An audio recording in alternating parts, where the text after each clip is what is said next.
Hi, I hope you're well. This podcast is a place for people to share personal and professional perspectives, talk openly, and ask questions. From serious to silly to sublime, it's all about communication and connections. Always coming from a place of kindness and curiosity, we talk about shared humanity, discuss ideas, and highlight people creating a better world. We've got to keep learning, keep growing, keep being. I'm Melissa Beek, and this is Beek on Being. Today's episode is Beek on Being and Neurodiversity. Everyone thinks, processes, and operates differently. There are differences in how we learn, how we behave, and how we experience situations. Today, we have therapist Nicole Mendizabal here to discuss it all. Welcome. Thank Did I you. pronounce your name right? I'm so You sorry. you did. It's totally fine. I am used to it. It is a very difficult last name. Filling out the It's so Scantron beautiful, back, though. thank you. Yeah, filling out the Scantron back in the day when I was in school was not a good time. And my middle name did not help either because it's not short. Oh, well, you're unique. It's fabulous. I love it. So, Thank can you. you introduce yourself and tell our listeners a little bit about you? Yes. So thank you so much first for having me. I'm very excited to be here and have this conversation with Me you and too. for the listeners to hear this conversation. So I am Nicole Mendizabal. I'm a licensed therapist and I am licensed in Florida, fully virtual at the moment. Actually, recently relocated to the Charlotte, North Carolina area. So licensed here as well in South Carolina. And I specialize in working I work with everyone, but my caseload is primarily women. And one of my specialties is neurodivergence, specifically ADHD, autism as well. And I primarily work with adults.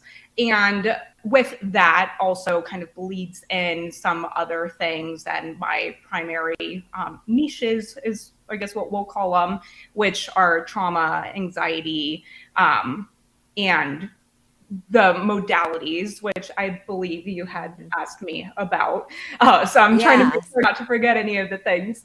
But so I primarily use somatic and kind of brain based type therapies. So Mm-hmm. some specialties are, and that approaches that I use are EMDR as well as brain spotting. I also take So, a, can you break down yeah, somatic and all of those things for our listeners? I know what yes, you're talking about, but I want to make sure that our listeners understand all the yes. terminology you just said. Absolutely. So Okay. somatic, at least in the way that I use I'm not kind of referencing any specific type of modality, although there are many, and EMDR does kind of fall into that as well as brain spotting, is basically just an approach to therapy that also addresses the body, because I personally believe, and like my approach in therapy is as a Hmm. person, is that the brain can't be separated from the body. Like it's literally in our Right. body, right? So addressing the body as well in the therapeutic process. Okay, good. And EMDR is one of those.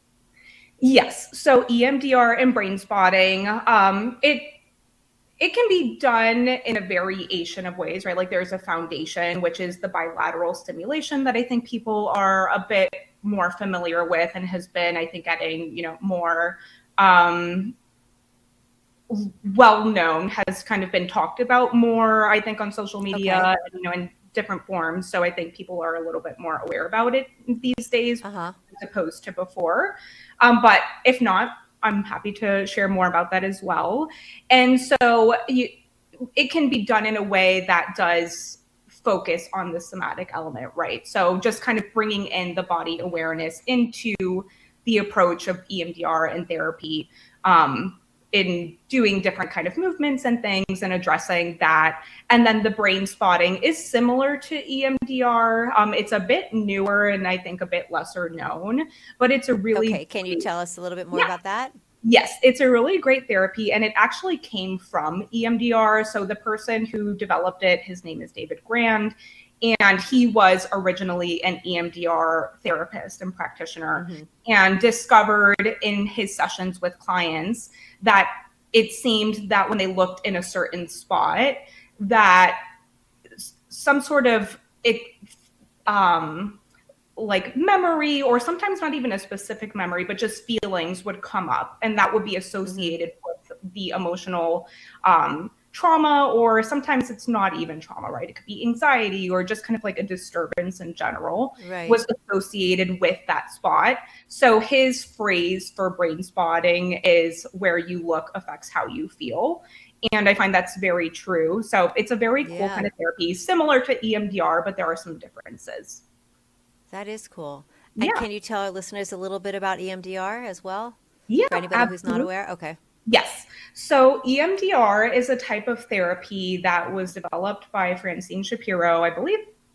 I don't want to say the 90s, maybe that's wrong, but maybe that's kind of more when it got popularized or evidence-based. So it's a type of therapy that's largely used for trauma, but can also, be used for other things as well, like anxiety and different things. And so how EMDR therapy works is that the therapist, it's an 8-phase protocol. And so I think the part of that protocol in different phases that people think of is the reprocessing phase, which is the bilateral Oh, wait, we stimulation. got frozen for a second. Oh, sorry. Okay. Sorry, Which that's okay. part did I get frozen at so I can make sure I didn't You were just beginning to break down EMDR Perfect. before bilateral stimulation. Perfect. Okay. So, and if I miss anything, just let me know, go back to it. But Yeah. so the bilateral stimulation can be different forms. So it could be tapping, kind of like on the arms and cross. I don't know if this video will be released, but if people can see me. Yeah, Um, they'll see it on YouTube. Perfect. Okay. Or it can be audio as well. So, you can have headphones Mhm. in and then have sounds coming from one ear and out the other. And then that's that form of bilateral stimulation. Or it could be eye movements. So, I think that Right. is a commonly known one because of the name. Right. But, so eye movements moving back and forth. And Hmm. it's not fully understood. Like it can't be scientifically validated as to how EMDR works. There are Right. some theories, but a very common theory that people use when explaining it is that it's kind of similar to REM sleep. So when we're sleeping, our eyes, especially in, specifically in REM sleep, are moving back and forth, and we're experiencing that bilateral stimulation naturally. So the theory Right. behind EMDR is that it replicates that experience and is the foundation of EMDR therapy is that the brain knows how to heal itself, that we just have to kind of guide it with this bilateral stimulation and, the things that we do throughout the 8 phases of EMDR therapy. These are all the modalities that you use, but how did you get into this practice? How did you become a therapist? Yes, I did actually forget some or I think I got so into EMDR that I didn't mention the others. So I'll just briefly touch on those and then come back to, how I kind of got Okay. here. And with EMDR, as well, I did want to mention in case people are wondering, like, okay, well, I know like how it works now, but like, what is it that it's doing? So, with the theory of EMDR is that we have these experiences that they don't process adaptively in our brains. So they're kind of stuck in our brains and our bodies. And so the EMDR therapy is a way to facilitate healthy processing of those experiences to Right. integrate into our current experience and kind of update us into, kind of where we are now and not with those experiences that kind of have us trapped Right. in the nervous system specifically. So that Right. piece as well.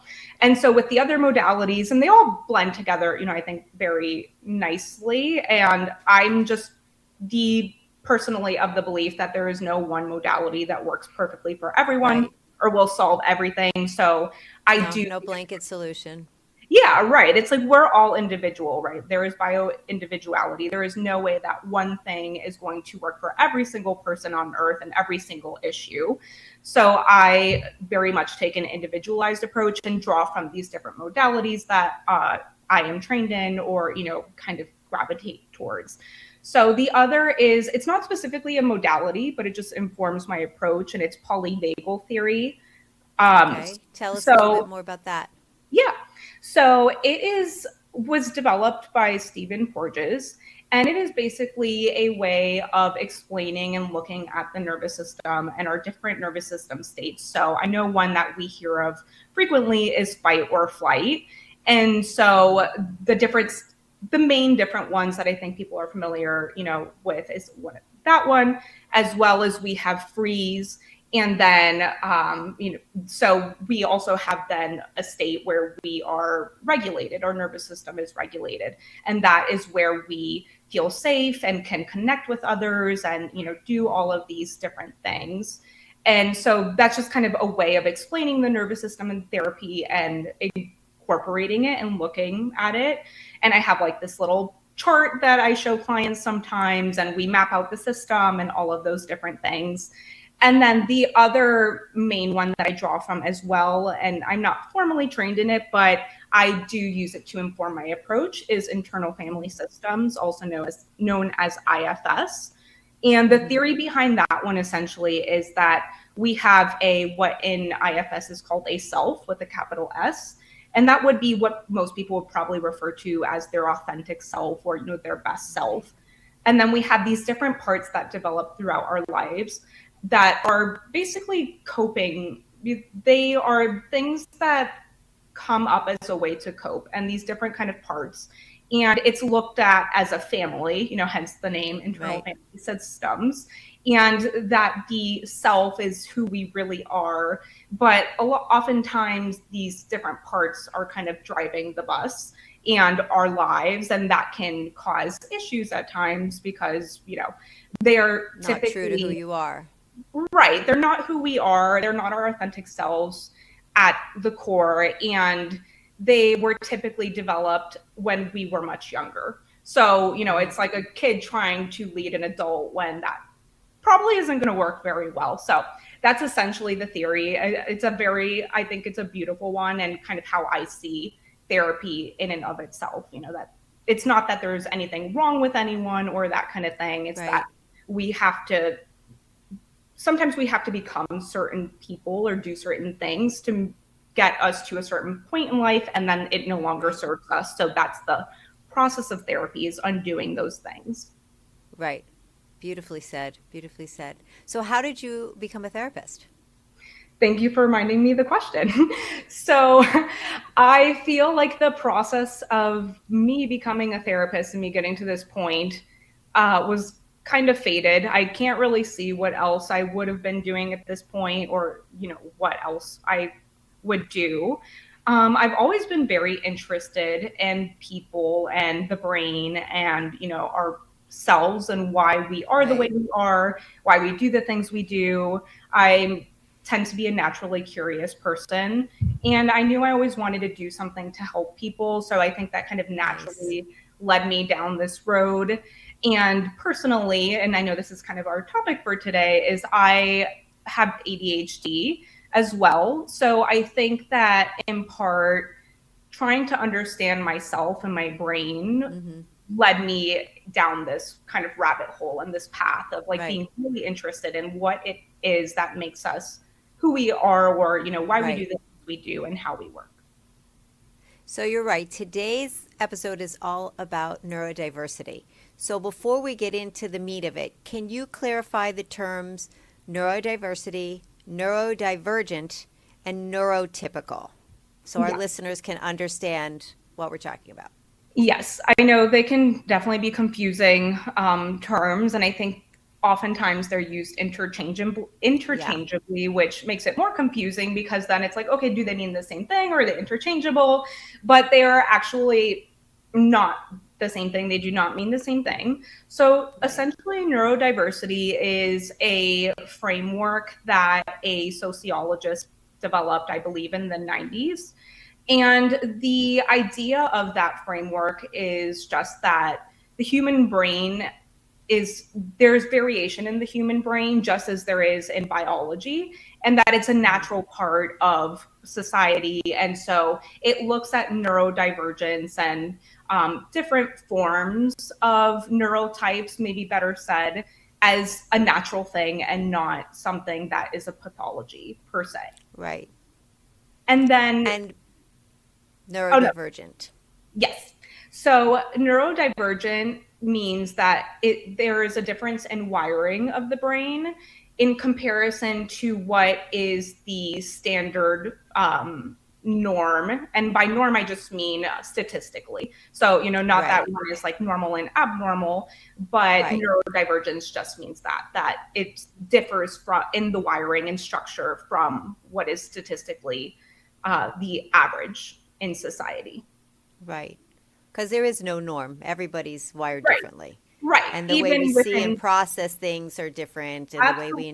internalize. Yeah. Yes, Right. even with neurotypical, which would be considered the typical in terms of The statistics. standard.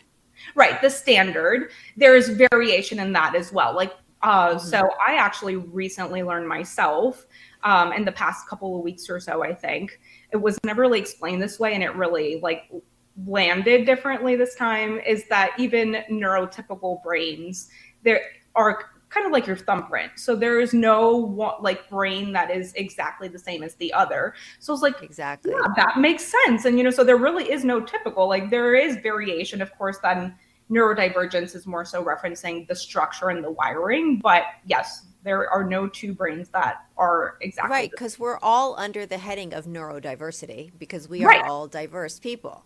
Yes, So then exactly. tell us what a neurodivergent brain is. Yes. So essentially neurodivergence is what I had, how I usually describe it is like the umbrella. So we have Hmm. neurodivergence as like the broad category. And then under that, there are different forms of neurodivergence. So you have ADHD, you have autism spectrum disorder, you have OCD is also considered a form of neurodivergence as well, dyspraxia. Like there are a bunch of different types of Right. neurodivergence. So each of those look different, but essentially, in relation to all of them, the why they are all a form of neurodivergence is because the wiring or the structure is different. So, for Hmm. example, with autism, there tends to be a more of a thickness in certain brain regions and Hmm. hyperconnectivity and difference in kind of pathways of different brain parts. So processing and experiences of how they receive information is different, as well as ADHD.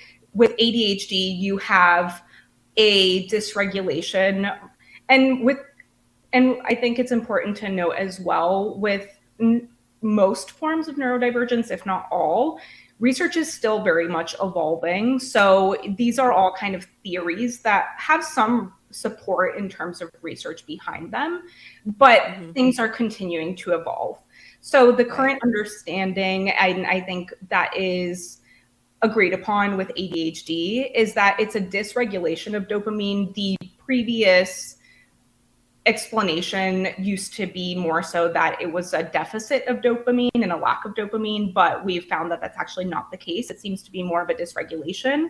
And actually, Got not it. everyone with ADHD has a issue with dopamine. So there are other things involved as well, as including like norepinephrine, epinephrine.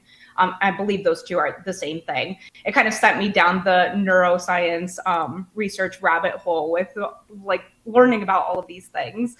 But those are kind of the key things as well. And then things that are affected with that. So, like executive Right. functioning, working memory, and which are associated with the prefrontal cortex and all of that. So it really depends on what form of neurodivergence, or maybe better said, what type of neurodivergence we're talking about. But Okay. there are a few different types and different things that affect each.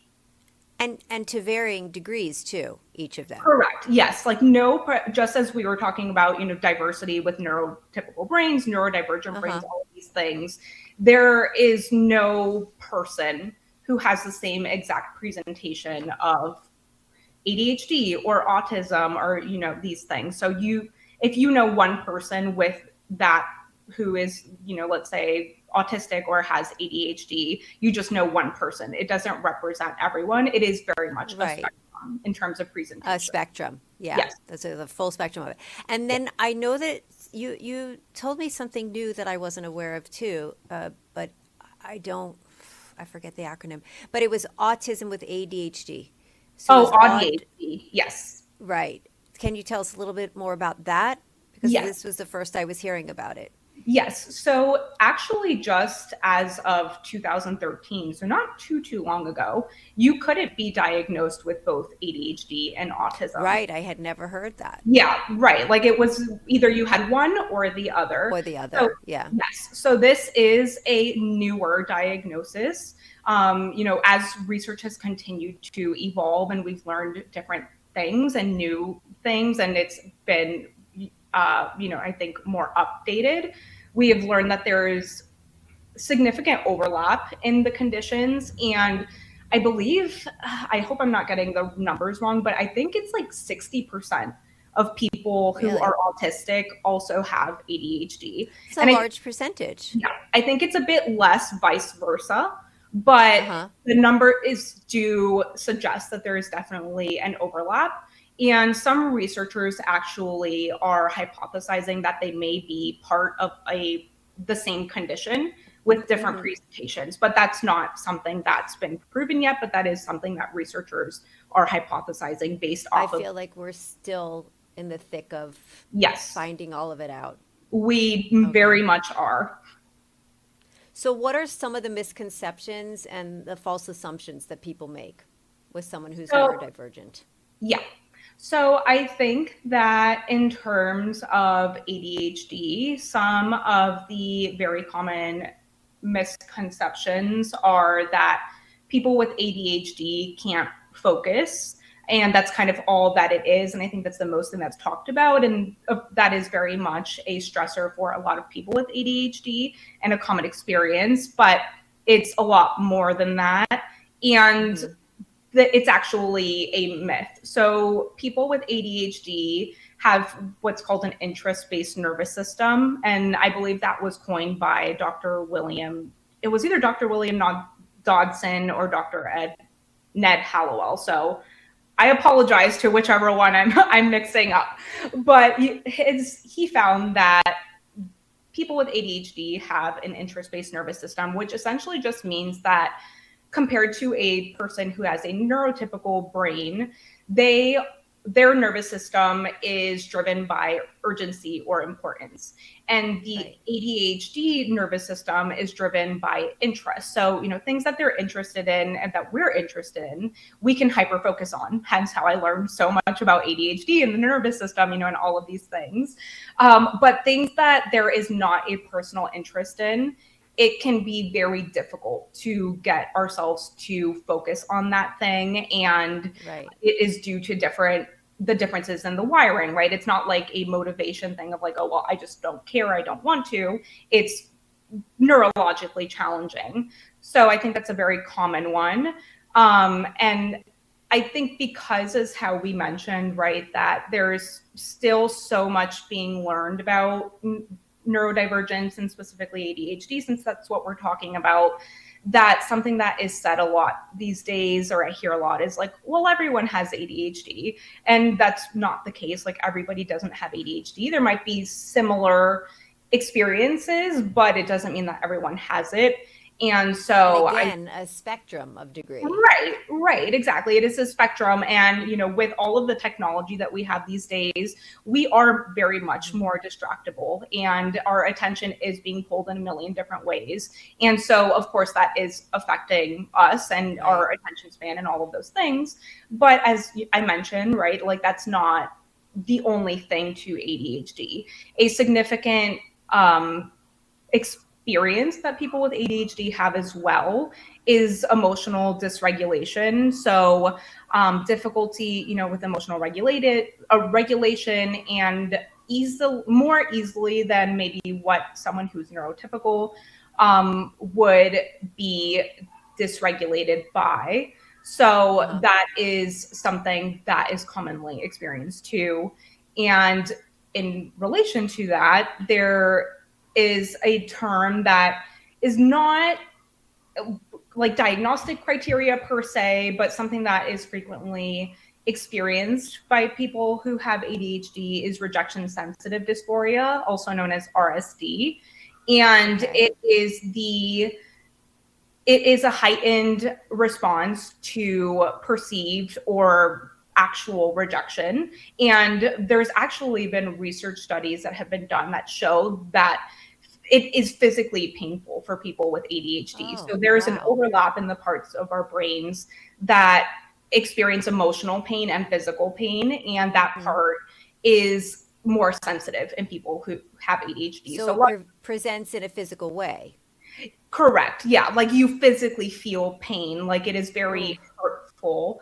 And so a lot of people who have ADHD, that I have worked with and myself tend to be labeled as sensitive. And now it makes sense because you actually Yeah, are. you actually are Right. feeling it, not Yeah. just emotionally, but physically. Yes. Yeah. Yes, exactly. Emotionally and physically. And sometimes it actually kind of goes both ways, which is a very interesting, um, almost like contradiction, or what seems contradicting with ADHD is a lot of these things can go both ways. So we can be hyposensitive, meaning that we have a higher pain tolerance for like physical pain and that kind of thing, and also be hypersensitive, so being sensitive Right. emotionally or having a lower pain tolerance physically.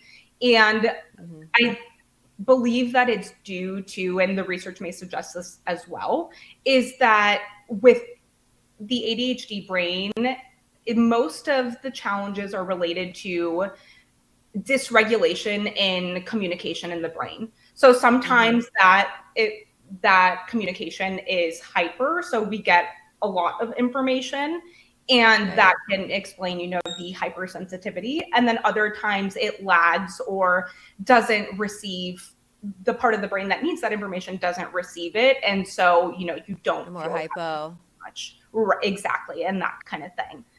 And then I Got it. think another common misconception, I think society is kind of coming more around to it and realizing that this isn't the case anymore. But because for so long, a lot of the criteria, and actually still in the DSM 5, which is the current, so the DSM stands for the Diagnostic Statistic. I always forget it on the spot when I need to say it. Diagnostic Standard Manual. I'm not sure. It always escapes me at the moment that I need to remember it.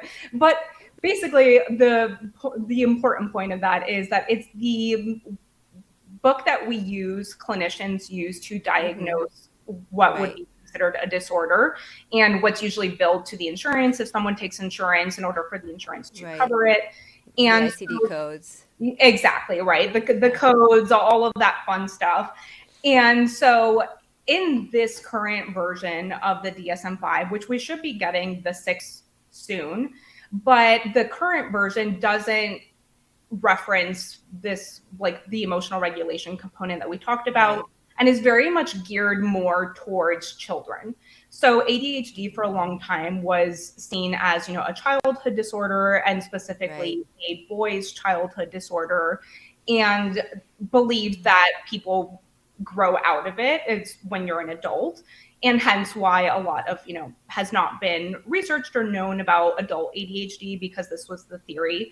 But yes, it is very much not a childhood disorder, and people generally do not grow out of it. It is a neurodevelopmental condition, so it is Right. It's typically how you're wired. exactly right. It is how you are wired. So those are kind of the key things with ADHD. And then with autism, I think the biggest misconception and myth is that people who are autistic are emotionless, or don't have feelings and cold, and that is very much not the case. Actually, most people who are autistic are hypersensitive, like they are very Right. empathetic, and those Right. kinds of things. So I think that is something that is a harmful stereotype and very much Right. not true for most people. I agree with you with that 100%. I feel like, they are exceptionally sensitive to a lot of Yes. things in a positive and a negative way, but sometimes it's stimulation overload, or sometimes it's a Mhm. sensory overload. But yeah, I agree with you. How does somebody get diagnosed? So if you suspected, or someone suspects that you have one of these forms of neurodivergence, you could bring it to your doctor, and usually your doctor may know someone and refer you to them, but typically someone would get diagnosed by a licensed clinician, so whether that is a neuropsychologist, psychologist, some sort of licensed clinician is Right. able to diagnose these conditions, and will do different kind of tests to diagnose the condition. And why is it important to get diagnosed? I believe that it's important to get diagnosed because I see it as if it's important to the person individually. And for the most part, from my professional experience working with clients and for my personal experience as well, is I think that it gives people an understanding of themselves, where unfortunately a lot of these types of neurodivergence are something that when someone is not diagnosed tends to be blamed on the person. And so they internalize the feeling of like something is wrong with me and the sense that I'm different, but I don't know how or why. And internalize, just kind of like this shame and something is wrong with me. Yeah. So for a lot of people, it's very validating and allows. I was just going to say. Yeah. And allows them to better understand themselves, so then they can kind of start working through releasing that internalized shame and, understanding that this is their wiring. Right. Is there a difference between being diagnosed earlier in life than later in life? So I believe that there is, and I work primarily with adults who have been late diagnosed, so I kind of see it firsthand. And I actually had an interesting experience because girls and women tend to be misdiagnosed or not diagnosed until later in life, if at all. And I was actually diagnosed when I was 11, but I don't know when that was, like early 2000s, but back then not much was known about ADHD, so I didn't truly understand what it meant even though I had the diagnosis. So that kind of like led me down this path of learning for myself and then specializing in working with others. And so what I see with a lot of my clients or people who have been late diagnosed is that kind of what we were talking about before, that you think that there is something fundamentally wrong with you. And people, whether it's teachers or parents, and usually not with bad intention, right? They are unaware themselves, but will label you as being lazy or you're not trying hard enough. And so a lot of things that come from those experiences are depression, anxiety, low self-esteem, because that you're working extremely hard. And to then receive the message of like, well, you're just not trying hard enough, like what are you doing, what are you thinking, what's wrong with you is essentially the message made. And that becomes internalized and then leads to all of these other kind of more shame, more sadness, more shame. And I think shame is the most damaging part of these conditions. It's not the neurodivergence in itself, in my opinion. It's the shame and all of those things that come with it that were put on you. Right. Yeah. Shame and guilt and all those things. So that was one of my next questions, was the challenges of being neurodivergent. So you talked a little bit about shame, and you talked a little about the way people in society respond to you. Mm-hmm. Are these what your patients are saying as well, that these are some of the challenges that they face as being diagnosed as neurodivergent? Yes. So, it's they have had experiences, I think it's a common experience for a lot of people who are neurodivergent, depending on the form of neurodivergence. Because I mostly work with people in adults who have ADHD or are autistic or both. I do work with some OCD as well, but I think it more so applies very heavily to ADHD and autism, or, that overlap we talked about, ADHD, is that there's a lot of grief at times because they see the version of themselves that maybe could have been different. So if they had the support that they needed or the understanding, and were given the permission in a way to work in a way that works with their brain rather than Against masking, it. which Yeah. is a term that I think is being talked a lot about now and very damaging for people, and kind of very disconnected from themselves, right? Like they get Right. the message that who I am is not okay. I need to be someone different Yeah. to be emotionally safe. And so they mask and, turn into a version of themselves that allows them to be safe in those circumstances and connect with other. Right. That they think it's more socially acceptable. Yeah, right, Yeah. exactly. And that is a very difficult experience to then untangle from after years of Yeah. doing that, and takes, a toll in many ways. So I think Oh, that's a yeah. very common experience. Do they ever discuss the benefits of being neurodivergent? Like, just being creative or like innovative or attention to detail or like those kinds of things? Yeah, absolutely. A lot of my clients and I personally take a neuro affirming approach, and like the way I see neurodivergence and neurodiversity is in an affirming kind of way, and in that Mm-hmm. kind of framework of neurodiversity where there are different brain types and we all serve society in a different kind of way. And that is, of Right. course, not without its challenges when unfortunately our society is kind of more geared towards the neurotypical, kind of brain type. Right. There is a lot of difficulties that come from that, but a lot of my clients, do don't want to change how their brain works. They like Yeah. the, creativity and pattern recognition and all these different kind of strengths that come with neurodivergence, which, I do myself as well. And so it's just wanting to find a way to overcome the challenges. But I don't usually The see. challenges are more external than internal, I feel like sometimes when Right. Yeah, exactly. It's kind of like the working memory issues and, feeling easily overwhelmed, those kinds of things. But I find right. that that's actually, we can separate that from neurodivergence in the sense of what I have found over the years of working with clients, and what kind of it comes back to is the nervous system. So when we can learn to regulate our nervous system, then usually those challenges that are associated, is and kind of more so known with these things such as like ADHD, tend to become much less challenging. So we're able Right. to remember things easier. And of course, there are still some challenges there, but it becomes a lot easier. Or, to not become so easily overwhelmed, or, um, Right. like those kinds of things. So it does, you still have the neurodivergent brain type, right? But Right. so many of the challenges that come with what you would see on the DSM.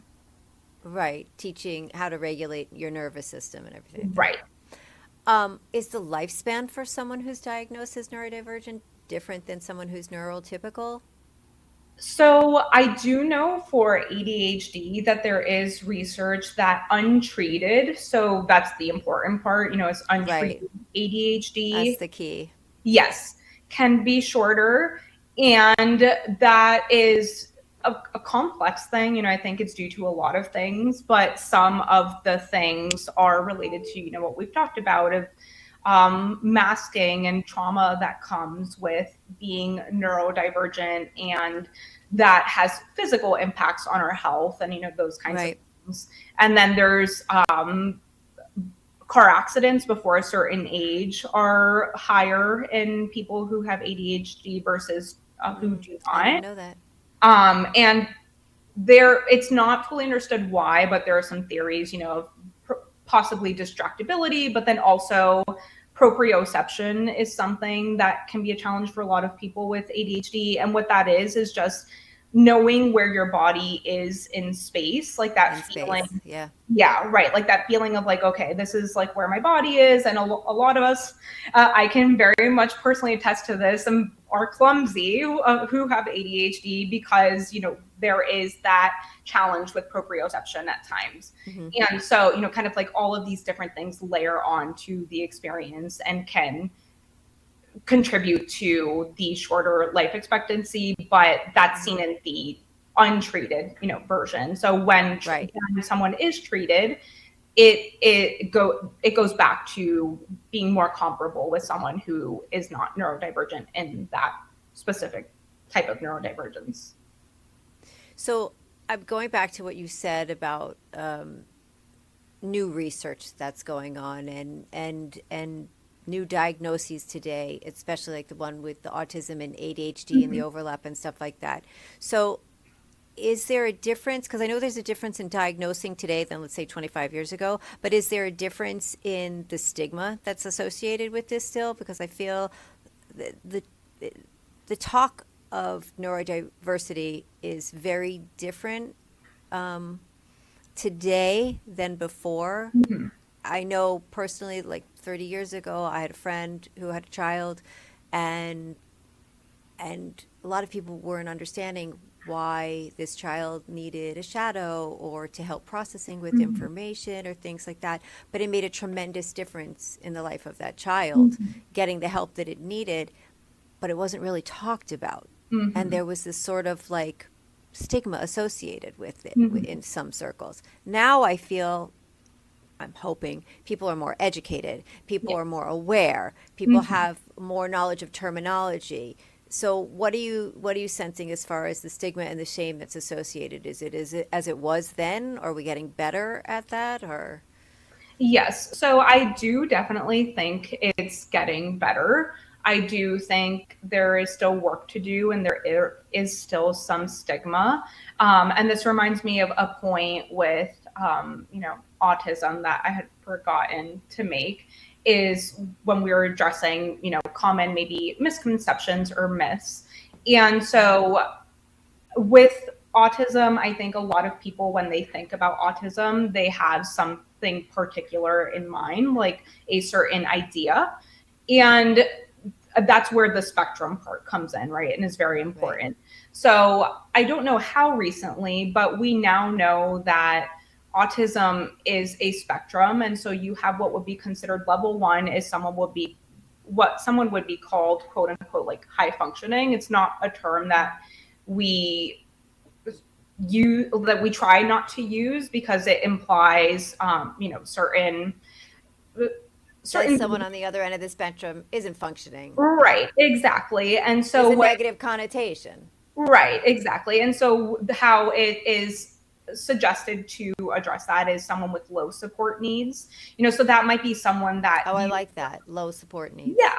So, that might be someone that you work with, that you go to school with, or, that you would never know that they are autistic by just, looking at their behavior, that kind of thing. There might be certain things that stand out and you're like, oh, that is something that like sticks out to me, but usually isn't something that is noticed by a lot of people.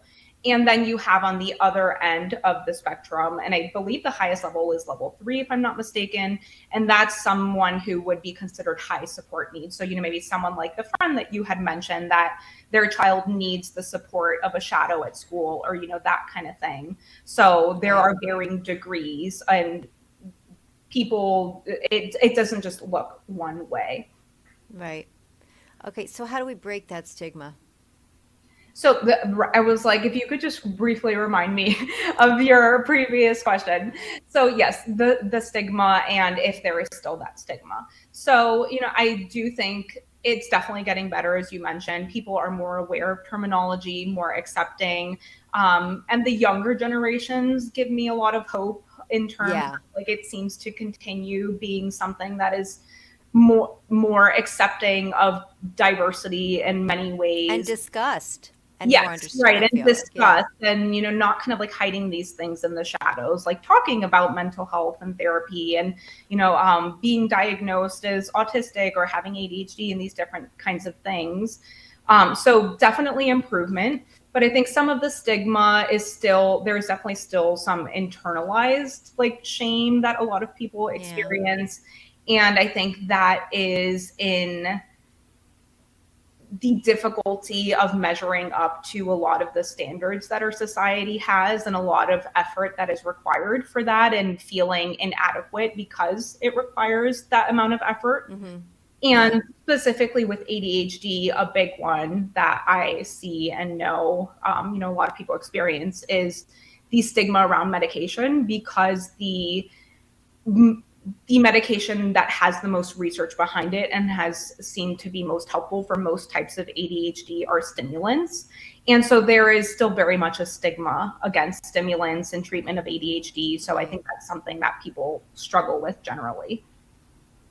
Right. And then with how we can kind of work to break that stigma, I think continuing what these younger generations are doing, right? And like what you're doing here is so great, of like having these conversations and learning about people and their experiences. And, in doing so, we reduce the stigma and shame, because shame is something that Brene Brown says, or about shame, and that I love, is that shame like thrives in isolation. So when we kind of like talk about it, right, and bring it to the light and connect over these things and discuss them, we can help to reduce that shame that people feel and that stigma.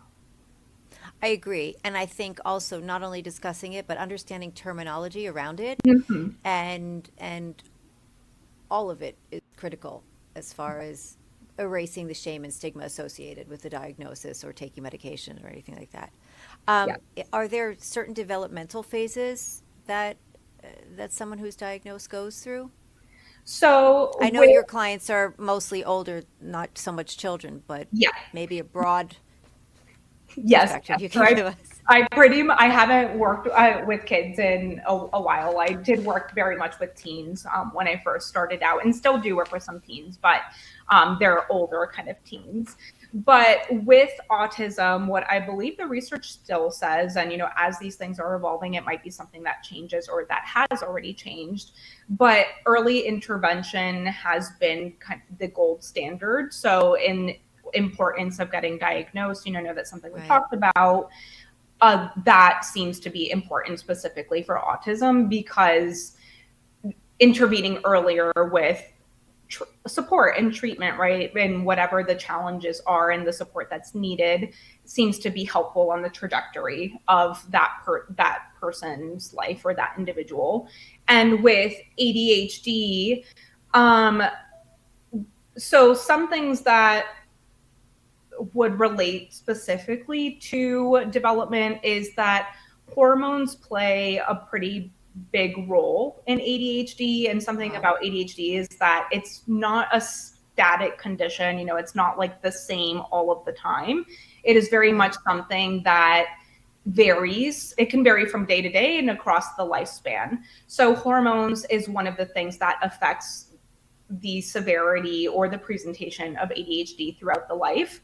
And so that is why girls specifically seem to be more affected in adolescence, because that's when puberty is happening, right? And our hormones, Raging hormones. right, our menstruation, and so our estrogen is changing, and all of these things. And so, and then you also have later on as well, right, like perimenopause, menopause.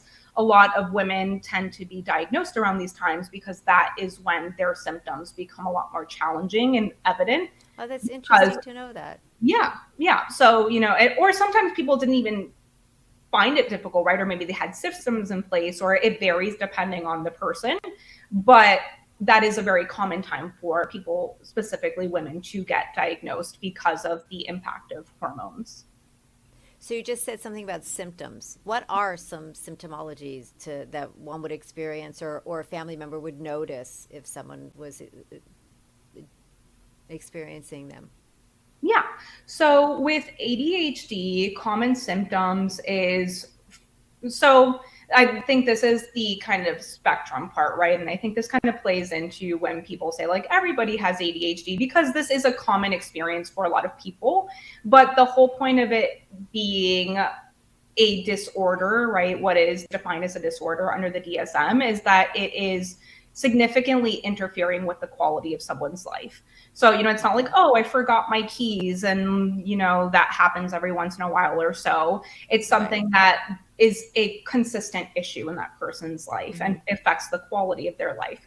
So forgetfulness is one of them, challenges with working memory, Emotional regulation is not in the DSM yet. I believe it's going to be in the next version, as we had talked about, but that is a common one. So, feeling easily overwhelmed or having a difficult time getting back to a place of regulation when you are overwhelmed. So really a disruption. What's that? Really a disruption. Yes, exactly. And this is also, which it's really not like funny, haha, but it is quite interesting that a lot of the like true symptoms that I see as a clinician and like in my own personal life and just from like real life experience versus what's in the DSM is quite different.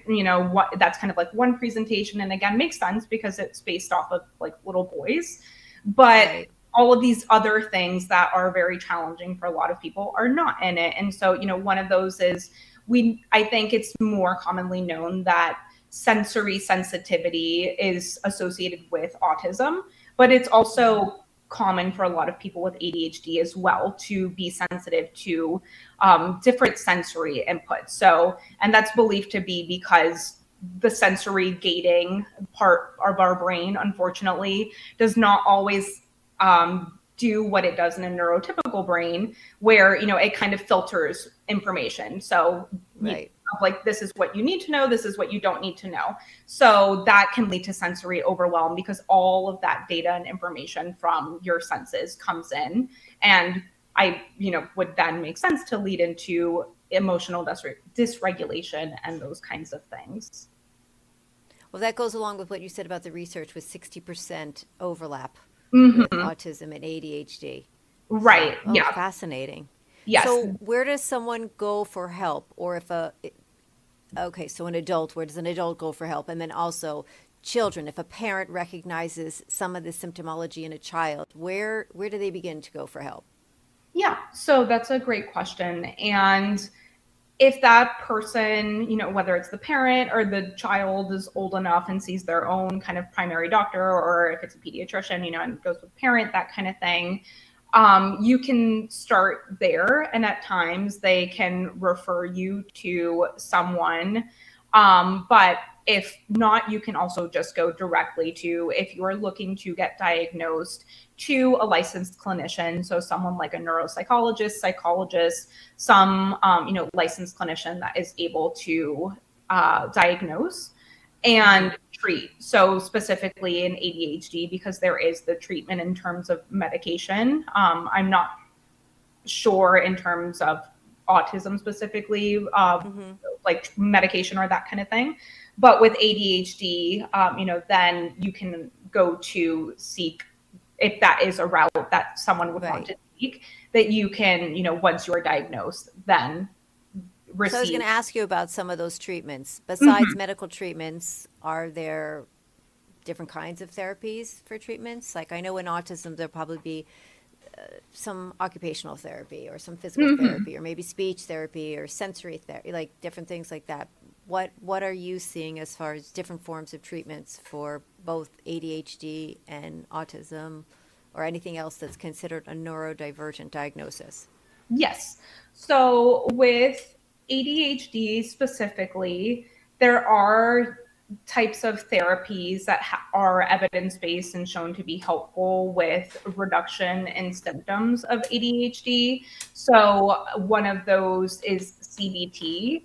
Now, the caveat there is that it's specialized a bit to work with ADHD because standard kind of CBT doesn't seem as helpful. Wait, for I just have to say for our listeners, CBT is cognitive behavioral Oh, therapy. yes. Sorry about that. So I Yes. just want to make sure. No, that's okay. I understand what you're saying, but then I realized maybe someone listening may not know what we're talking about.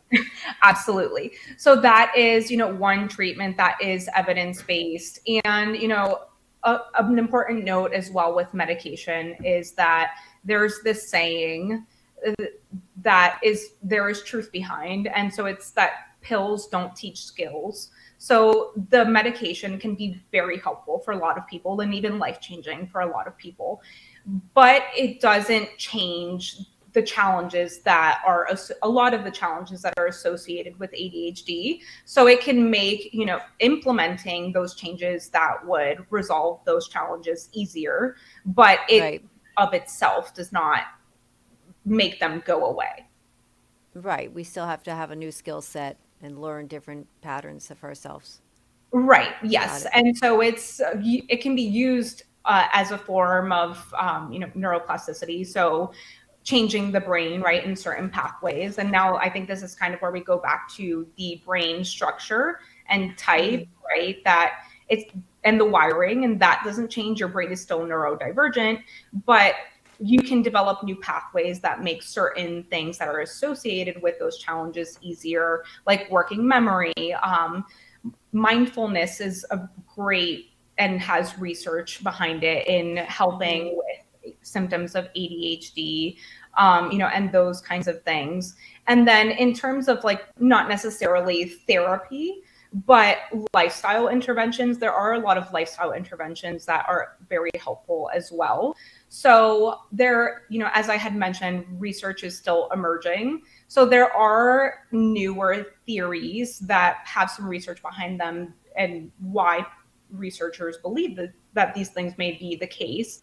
But that ADHD, for example, there is a theory that it might be a circadian related in large part to circadian rhythm disruption. So a lot of people who have ADHD have what's called delayed sleep phase syndrome. I think it's up to like 70%.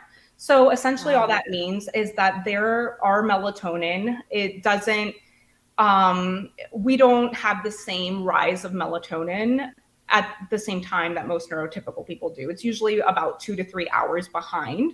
So that then disturbs sleep. And sleep is something that we know can Critical. significantly exacerbate your ADHD symptoms. Right. And there are, common deficiencies in certain vitamins and like nutrients that are also common with ADHD. Of course, not everyone, but it is something that I Right. would recommend to my clients to get blood work done to make sure that these things aren't something that they're experiencing and making their symptoms worse. So some of those are like vitamin Right. D, omega-3, magnesium. Melatonin, magnesium. Yeah, there's a few of them. So I always recommend getting your blood work done.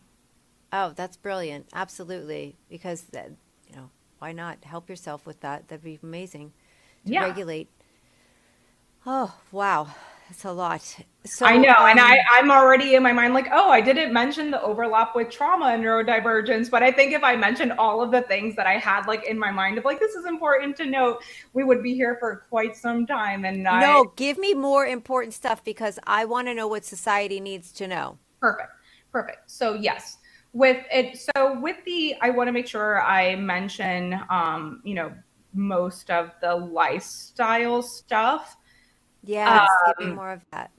Yeah, absolutely. So specifically with ADHD as well is something that we know is very helpful is movement and exercise. And that's what we have found, or the research has found is that brain derived neurotropic factor, I hope I'm saying that right, BDNF, is something that is associated with higher intensity exercise. And that's something that can help with ADHD symptoms. We also know that blood sugar, like significant increases or drops in blood sugar, also can worsen ADHD symptoms. So, that is something that can help as well as like making sure that you are maintaining regulated blood sugar levels for the most part. And then I know we mentioned proprioception, and then another thing is interoception. So interoception is our eighth sense. So I know most of us hear about the five senses, right? But we actually have eight senses. And interoception is one of them and is a common challenge for neurodivergent people. And specifically with ADHD and autism, are the two that I'm more familiar with. And in that challenge is that there is a disconnect in the mind and body. So sometimes we are not aware that we're hungry until we're starving, or it relates to Oh, man. emotional regulation as well. sometimes that sense of when people can feel stress building up in themselves is not as easily recognized in people who are neurodivergent, specifically here, autistic or have ADHD and so that kind of contributes to a lot of these challenges, right? And then also with the eating, because if you don't know that you're hungry, you're not going to eat, and then your blood sugar drops, right? And hydration is another thing that impacts symptoms as well. So it's a very complex. It becomes a snowball effect. Yeah, right. It's like a very multi-layered, kind of thing and complex. Mm-hmm. And so that's why I was like, well, there are a bunch of things here, but, I just want to make sure I'm not overwhelming people because this is years of information. It's incredible. I love it. Keep it coming. Perfect. So what does society need to know? How can we help? Yeah, that's a great question. And so I think something important for society to know as well is that trauma is very common in the neurodivergent nervous system and people. So I think in order to kind of address that, we need to first start with understanding what is trauma. Because I think a lot of people, and I know a lot of my clients, have this experience of thinking like, well, it wasn't that bad, so no, like I don't have any trauma. And trauma isn't something like bad that happens to you. That's not the definition of trauma. We don't get to decide what's traumatic and what's not. It's your nervous system's capacity to cope with what happened. And since we kind of, discussed that people who are neurodivergent and the neurodivergent nervous system tends to be more sensitive, you're more susceptible to trauma because, your nervous system doesn't naturally have that much regulation capacity, right, to cope with a lot of the challenges. And then you layer onto that a lot of the things that people who are neurodivergent, especially growing up undiagnosed or late diagnosed, experience. It makes the perfect storm for trauma. So, I think that's where then us having these conversations and improving to reduce stigma and shame surrounding neurodivergence and all of these things helps, because then it makes that the likelihood and that someone would experience trauma just as a result of being neurodivergent to be less likely. Right. You said something else too. I want to go back to it. Oh gosh, I just lost my train of thought. No, about trauma and diagnosis later and things like that. Is it harder being diagnosed later? Just want to go back to this for 1 second because behaviors are learned and set in motion. So it's different when you're dealing with a child who you can help them process information, help them process experiences, and sort of with that neuroplasticity, train their brain. Whereas I find that people diagnosed later, correct me if I'm wrong, it's harder to retrain the brain once that behavior is sort of set and established. Yes. So it's definitely not. How do you work with that? Yeah, so it's definitely not impossible, which is great, right? Like I tell all my clients about neuroplasticity, and like love that idea, and it's supported, right? Like it is a scientifically supported thing that we know about neuroplasticity and your brain's ability to change at any point in life. But yes, it is easier when you are a child. When your brain is still developing, it is easier to have those changes versus when you're an adult, it is still very much possible. But a lot of these things become ingrained in your identity, and something that is very common for a lot of neurodivergent people and kind of nervous systems is what we call complex trauma. And it's not in the DSM, but it is in the international codes of, diagnostics. So other countries do recognize it. And maybe in this next version of the DSM we'll have it. But essentially complex trauma is trauma over the lifespan and consistently an individual experiencing, especially at crucial developmental points. And so that very much becomes part of someone's identity and is difficult to disentangle from, that of like, okay, these are challenges I experience versus I am the problem. and this Right. learned helplessness that can kind of come with that at times, because you've tried so many things up until this point, right? And so if it doesn't work, you tend to come back to this idea that you are the problem. And so I think Right. that's where these modalities that address the brain and body, right, and not just kind of like coping skills or talking through it in the nervous system, which is so important, are essential to being Yeah. able to overcome those things. So enlightening what you said about trauma. I had absolutely no idea about the connection of trauma and the way we cope and the way we perceive that that was associated with ADHD or autism or anything like that. Yes, Wow. yes, it's it's a Incredible. big one. It's huge. And I Hmm. had no idea. So, is there anything else that we left out that we need to know, that we need to discuss, that you want to tell us I about am sure when I neurodiversity read and dealing with through neurodivergent? I am sure when I read through my 8 pages of notes, and I'll be like, oh, but I do not want to be We can have a overwhelmed. part two. Yeah, that would be great. So, I think that we covered a lot of important things, and I'm sure there is definitely more and like more detailed that could definitely be addressed as well. But I think, it kind of comes back to my opinion and from my experience, both personally and professionally, the thing that is most helpful, aside from reducing stigma and shame, which relates to this, because that is essentially, to be regulated, for your nervous system to be regulated, you have to feel safe. And unfortunately, a Right. lot of people who are neurodivergent and have that neurodivergent nervous system have not felt safe growing up, because they Sure. didn't. Right. They didn't feel safe to be themselves. They had to mask. They didn't understand themselves. Things were overwhelming, a lot of these complex experiences.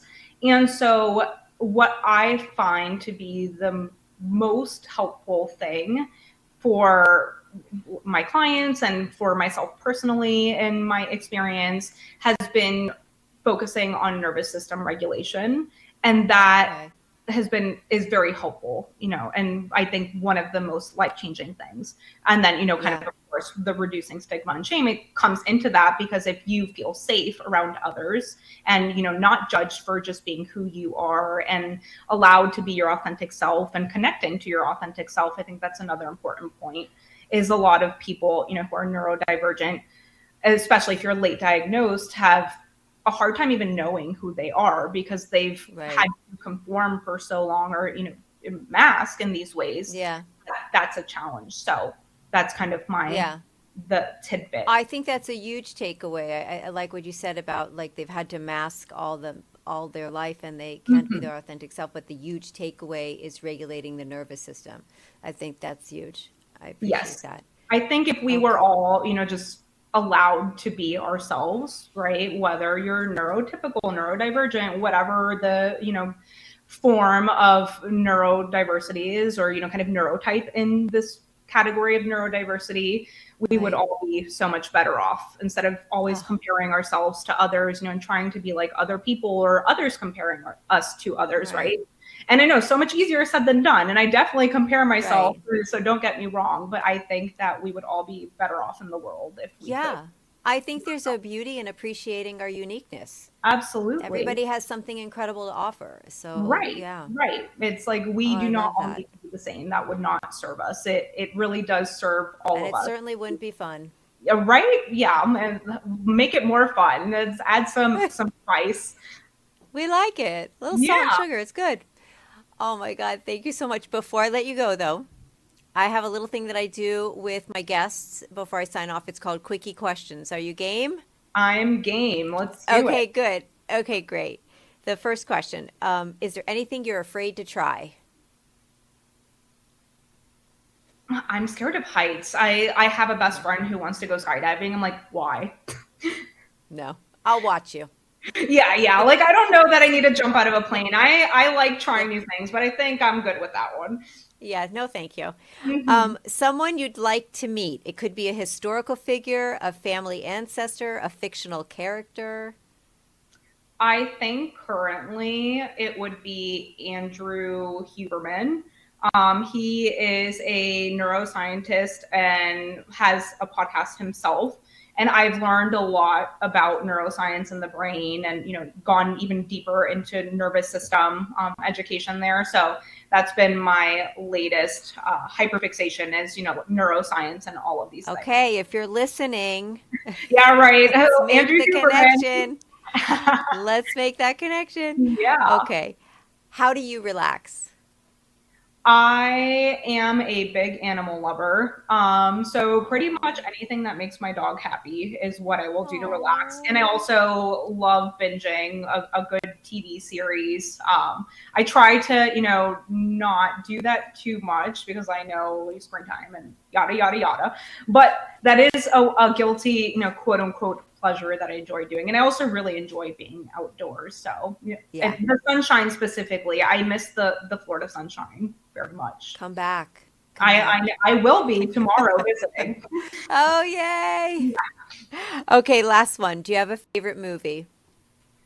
Or it could be a TV show because you just said you like to binge stuff. Mm-hmm. A movie, I don't think I have a particular favorite. Like Titanic sticks out in mine as memorable, but I grew up watching. My grandma had the VHS, and so I would watch it regularly. So I think that's just why I think of it. And obviously a great movie. But TV show, at one point it was The Office, but that was a while ago. But I guess I'll still go with The Office because Yeah, you could re-binge that. That's fine. is actually a good one and therapist related. It's really funny. I didn't care for it too much the first season, but I kept watching and really enjoy them now. That is not Which what one? therapy shrinking.